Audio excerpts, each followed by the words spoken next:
안녕하십니까. 이번 영상은 우리 보수 기독교 우파라고 통칭되는 여러분들께 드리는 말씀으로 정리해 봤는데요. 이런 표현도 사실은 지난 4, 5년간의 국가적인 어려움이 있으면서 이제 만들어지게 된 것 같고요. 또 그간의 이러한 국가적인 어려움을 극복하기 위해서 광장에서 또 비가 오나 눈이 오나 기도하면서 몸을 던져서 애써주신 여러분들에게 진심으로 감사드리고 우리의 이러한 노력이 헛되지 않도록 하기 위해서 좀 드리고자 하는 당부의 말씀입니다. 첫째 드리고 싶은 말씀은 우리 기독교인들을 모든 우리 사회의 불공정과 불의와 또 탈법 또 이 법치를 벗어난 이런 모든 일탈적인 일들을 바로잡겠다고 나선 우리의 모든 행동의 기반은 항상 성경이어야 한다는 것입니다. 성경을 떠나서는 세상에 바로 잡히지도 않고 또 우리의 모든 노력도 다 헛된 것이 될 수밖에 없다는 사실을 항상 기억을 해야 된다고 말씀을 드리고 싶고요. 두 번째는 섬기는 교회와 한국교회 지도자들에 대해서 항상 존중하는 마음, 또 그분들의 가르침을 기꺼이 받으려고 하는 마음이 있지 않으면 우리가 어느새 우리도 교만하게 되어서 또 일탈되어서 우리가 어느새 기독교적이지 않은, 성경적이지 않은 또는 교회가 함께할 수 없는 자리에 가버리게 됩니다.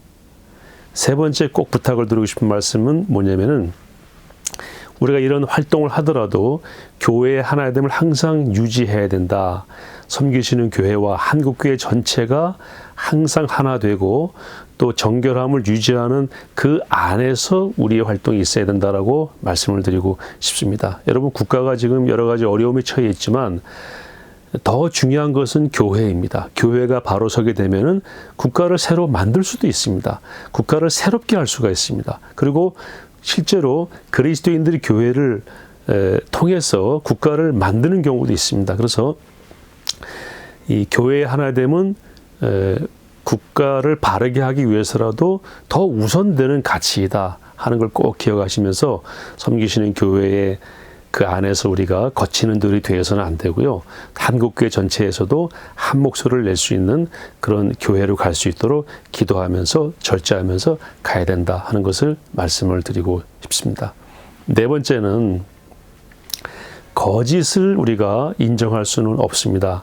우리가 카톡방이나 어디 올릴 때에도 거짓 뉴스를 절대 올리시면 안 됩니다. 또 누가 하는 거짓말을 퍼날러서도 안 됩니다. 우리가 거짓말해서도 안 됩니다. 우리가 지금 누구랑 싸우고 있습니까? 거짓의 영과 싸우고 있는 거 아닙니까? 우리 사회를 뒤덮고 있는 온갖 거짓말들, 그리고 심지어는 정부 지도자들이 하는 거짓말들, 또 전 세계적으로 이렇게 난무하는 여러 거짓말들, 또는 혹세무민하는 그런 유언비어들, 촛불 집회에서도 얼마나 많은 거짓말들이 나왔습니까? 광우병 때에도 얼마나 많은 거짓말이 나왔습니까? 우리나라에 처음 들어왔던 외국인들이 느끼는 100년 전에 우리나라를 평가했던 아주 중요한 요소 가운데 하나가 조선 사람들은 거짓말을 너무 많이 한다. 믿을 수가 없다라는 것이었는데 교회가 있음에도 불구하고 교회 안에서도 거짓말이 이렇게 유포되고 그것이 돌아다닌다는 것은 굉장히 수치스러운 일이죠. 그래서 사회적인 이슈가 아무리 내 마음에 든다 할지라도 그것이 사실인지 아닌지를 분별하는 그런 균형감을 가지고 보셔야 한다라는 걸 부탁드리고 싶습니다. 뉴스에서도 참된 걸 보도하지 않는다고 우리가 지금 비판하고 있지 않아요? 우리가 지금 거짓말하는 사람들 때문에 분노하고 나온 거 아닙니까? 그런데 우리도 모르게 거짓말을 만들거나 거짓말을 유포하면은 안 되겠죠. 다섯 번째는 가짜 뉴스입니다. 가짜 뉴스 때문에 우리가 분노하는 거 아닌가요? 가짜 뉴스를 통해서 이 집권한 사람들 때문에 우리가 분노하는 거 아닌가요? 가짜 뉴스 절대 퍼날리시면 안 됩니다. 그리고 할 수만 있다면 가짜 뉴스는 우리가 우리 스스로 없애버려야 됩니다. 제가 깜짝 놀란 것은요, 며칠 전에 어떤 그 보수 우파 유튜브 방송에서 낸시 펠로시 하원 의장이 긴급 체포가 됐다고 그렇게 막 이야기를 하는 거예요. 새벽이 되니까 또 그거는 체포 예측된다라고 또 바꾸더라고요. 심지어는 뭐 교황이 체포가 됐다. 이런 상상할 수 없는 말도 안 되는 뉴스들이 우리 우파든 좌파든 이런 유튜브나 또 언론이나 이런 여러 SNS나 매체를 통해서 끊임없이 돌아다니고 있습니다. 특별히 우리 기독교인들은 이 가짜 뉴스를 절대 용납해서는 안 됩니다. 그리고 가짜 뉴스를 계속해서 아무 생각 없이 너무너무 가볍게 올리는 그런 유튜브 채널은요, 구독을 끊으셔야 됩니다.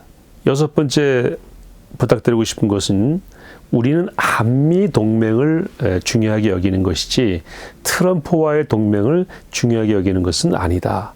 또는 바이든과의 동맹을 중요하게 여기는 것은 아니다. 한미 동맹은 70년 동안 우리가 역사를 통해서 이것은 매우 필요하다라고 하는 결론을 가지고 있는 검증된 체계이죠. 지금 트럼프 대통령에 대해서 소위 특바라고 하죠. 너무 그분이 우리 대한민국의 모든 불공정을 바로잡아 줄 것으로, 또 심지어는 북한을 트럼프가 폭격하려고 그런다. 북한을 북폭함으로써 문제를 해결할 수 있다. 뭐 이런 아주 편향되고 또 한 사람을 너무 지나치게 의존하는 그런 논리와 뉴스와 이야기들이 많이 퍼져 있는데, 우린 그걸 배격해야 됩니다.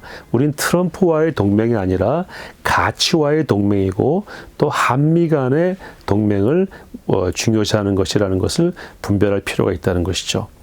지난 수년 동안 트럼프가 남북 관계를 얼마나 힘들게 했습니까? 트럼프와 우리 남북한의 지도자 3명이 만나가지고 그동안에 한 모든 노력들은 다 쇼였다는 것이 드러나지 않았습니까? 뭐 미국의 선거 문제가 어떻다, 곧 트럼프가 당선이 확정이 될 것이다, 이런 검증되지 않고 받아들이기 어려운 그런 이야기들에 붙잡혀가지고 사로잡혀서 계속 한 사람에게 집중하는 것은 매우 부적절하다. 우리는 오직 하나님만 바라보고 하나님에 의해서 위임받아서 하나님이 허락하신 그 범위 안에서 뭐 미국 대통령도 있는 거고 한국 대통령도 있는 거죠. 그걸 그런 차원에서 봐야지, 마치 트럼프가 모든 걸 다 해줄 것처럼 바이든이 당선되면은 엉망이 될 것처럼 그렇게 생각하는 것은 잘못된 것이다. 저는 오히려 남북 문제는 바이든이 더 잘 풀 것이다. 왜냐하면 바이든은 북한의 인권 문제에 대해서 아마 그냥 넘어가진 않을 거라고 봅니다. 그런 면에서는 오히려 바이든이 남북 문제는 정확하게 정도를 가면서 또 모든 참모들의 의견을 들어서 더 정확하게 풀 것이라고 봅니다. 물론 바이든은 우리 기독교인 입장에서 볼 때에는 동성애 문제라든지 가정의 문제라든지 여러 가지 많은 받아들이기 어려운 정책을 가지고 있죠. 그런 겁니다. 정책으로 봤을 때 어떤 거는 괜찮고 어떤 거는 또 우리가 부정적으로 봐야 되고 수용하기 어렵고 다 혼재되어 있는 것이고, 트럼프도 마찬가지예요. 기독교적으로 봤을 때 동성애를 배격하고 LGBT를 배격했죠. 그리고 뭐 자유시장 경제, 법인세를 깎아주고 하는 오히려 그런 시장 경제로 정책을 전환한 것은 참 우리가 고무적으로 보지만, 적어도 외교 문제와 특별히 북한 문제에 있어서 트럼프가 하는 그 모든 정책은 지금 사실은 다 엉클어져 있다. 그것은 오히려 많은 문제를 만들었고 한 발자국도 앞으로 나가지 못한 그런 결과가 왔다. 냉정하게 볼 필요가 있다는 것입니다. 저는 우리의 모든 외침과 또 바람들이 하나님의 그 섭리 안에서 반드시 이루어져서 대한민국이 다시 세계를 섬기고 또 선교적인 국가로 거듭나게 되기를 간절히 소망합니다. 그러기 위한 일념으로 드린 말씀이니까 우리가 이렇게 뜻을 모아서 정말 묵직하고 또 세상을 바꾸는 그런 힘으로서 우리 그리스도인이 교회가 쓰임받기를 간절히 소망합니다.